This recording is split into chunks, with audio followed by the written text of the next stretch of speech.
Hi everyone, my name is Natalie and I'm so happy you're here. Today I'm going to be letting the TBR jar pick the books I read in January. This year I have the goal to read 50 books in 2025, so hopefully we start the year off strong with some good January reads. I'm going to be choosing 10 prompts and picking the books off of my physical TBR card. I put a lot of really fun prompts in this jar, so I'm really excited to see what we get. Let's just get started with the first one.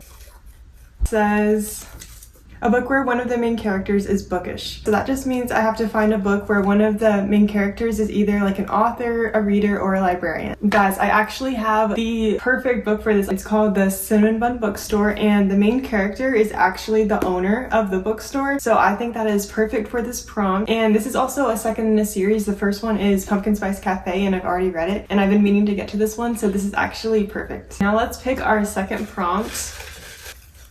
A book revolving around a puzzle or game. This one is actually super exciting because I think I have a few that would work. The first choice I have for this one is The Wishing Game. It looks super exciting. They all have to go to Clock Island and compete to win a prize at the end. So this will be one of my choices. The next choice I have is The Midnight Game. It says, rules of the Midnight Game. Do not turn on the lights, do not go to sleep, and do not leave the building. So this one looks actually super exciting and it looks kind of short, so that's also a good one. The third choice I have is All In by Jennifer Lynn Barnes. It's actually the third book in the Natural series, which I actually really liked the two books before this. The three choices I have for this prompt is All In, with The Midnight Game, and The Wishing Game. They're all really good options. I think out of these three options, I'm gonna go with The Wishing Game. I am really excited to read this one. I've heard a lot of good things. So we'll go ahead and add this to the TBR. Now let's go ahead and pick the third one.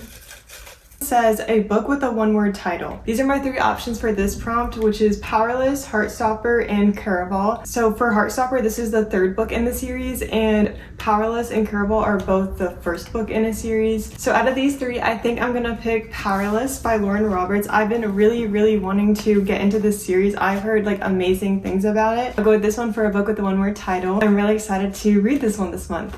Now moving on to our fourth pick. Let's see. This one says A Second Chance Romance. I actually love this trope. This is one of my favorite tropes of all time, so I'm really excited that we got this prompt. The two options I have for this prompt are Daisy Hates and Just Last Night. I'm pretty sure both of these are second chance romance. So out of these two, I'm gonna go with Daisy Hates. This is the second book in the Magnolia Park series. I really enjoyed the first one, and I'm really excited to get back into this world. Now I'm gonna choose the fifth prompt.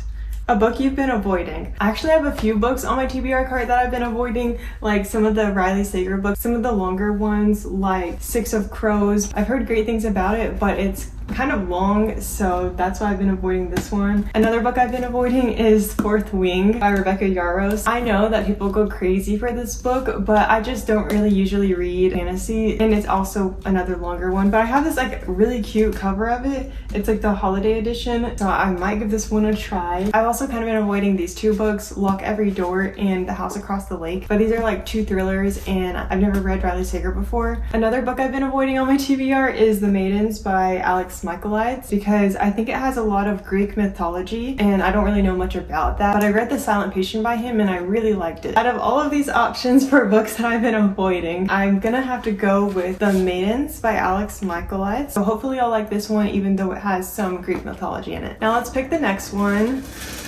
Says a book with the cutest cover. Okay, I'm really happy that we got this. Let's just pick out the ones that I think are super cute. You Again, love this cover. It is adorable. When in Rome also has a super cute cover. I actually love this. The color scheme and they're baking together is so cute. Then I have Head Over Broken Heels, one of the cutest covers ever. I found this author off of TikTok actually, and I'm pretty sure she draws her covers herself. She was a lot about her writing process on TikTok, so I really like that. And the cool thing about this author is if you order from her Etsy, she will actually write in the book for you, and she signed it, so I actually love that. And even the back of it is like so cute, so I might have to go with this. To go over my options: When in Rome by Sarah Adams, You Again by Kate Goldbeck, and Head Over Broken Heels by Haley Brown. I feel like I'm deciding between these two the most. I think I'm actually gonna go with the Head Over Broken Heels. I just think it's so cool that she draws these herself. I could just tell so much effort was put into this. I've never read anything by her before, and I've been meaning to get to this one for a while. I'll be adding this one to my TBR. Now we're gonna pick the sixth prompt.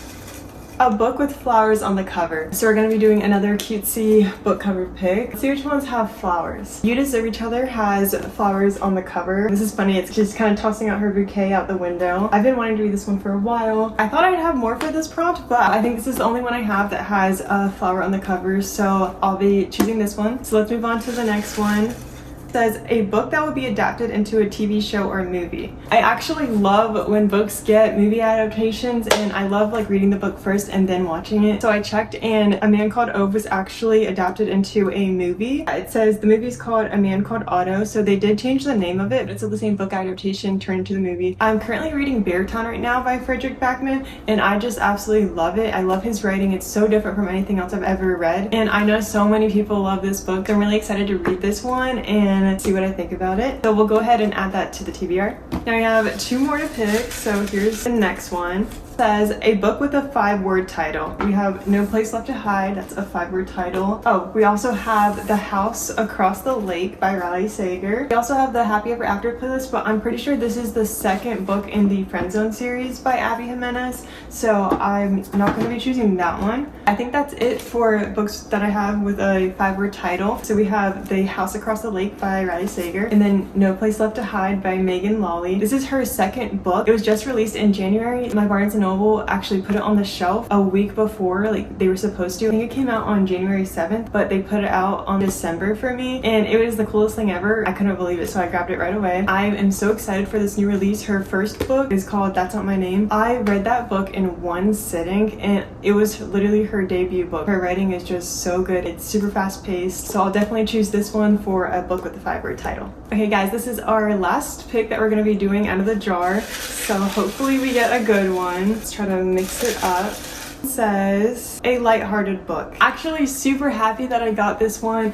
I definitely have a few that would match this prompt. Lynn Painter's books are usually lighthearted. This is the Do-Over. I have the super cute like Barnes & Noble exclusive like design on this one with the detailed spine. So there's one option, and then another one that's lighthearted is When in Rome by Sarah Adams. Her books are typically pretty lighthearted and just quick, easy reads. I actually really love both of these authors' work, but I think I'm gonna have to go with Sarah Adams' When in Rome book, because this is the first book in a series actually for her. The second one is Practice Makes Perfect, and the third one is actually a new release that's coming out like this January called Beg, Borrow, or Steal, and I really want to read her new release, but they're interconnected standalone, so you don't have to read them in order, but I'd like to, so I'll definitely pick this for this prompt. So that was it for the books I'm picking out of the TBR jar for the month of January. I picked 10 books, so let's just run through all the ones I chose. So first is The Cinnamon Bun Bookstore by Lori Gilmore, The Wishing Game by Meg Schaefer,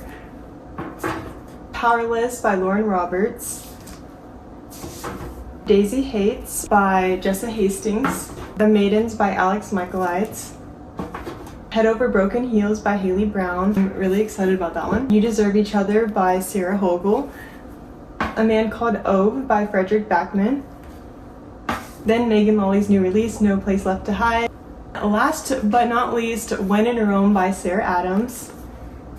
And that's it. These are the 10 books that I'm going to be putting on my January TBR. Like I said, I really hope to read 50 books this year in 2025. Hopefully we have a strong start. A lot of these are ones that I've been wanting to get to for a while. Like Daisy Hates, I'm super excited to continue that series. The Wishing Game, I've been wanting to read that since last year. I'm really happy that I chose that one. I'm really excited to start the When in Rome series because then I can read Sarah Adams' new release. So overall, I think these are some great picks for my January TBR. I had so much fun picking them out with my TBR jar prompts. I think it's a good mix of different genres. I have a fantasy, some thrillers, and a lot of romance, so I'm really happy about that. Let me know what's on your January TBR, what you plan on reading this month. Let me know your thoughts about these, if you liked them, if you didn't like them, comment down below. Hopefully I can get to reading these all by the end of the month. Stay tuned for my wrap up. At the end of the month, I'll talk about which books I read, which books I maybe didn't get to, and what I thought about them. Hopefully we all have some great reads in the month of January. I'm pretty hopeful with these picks. Thank you so much for watching. I hope you enjoyed. Bye!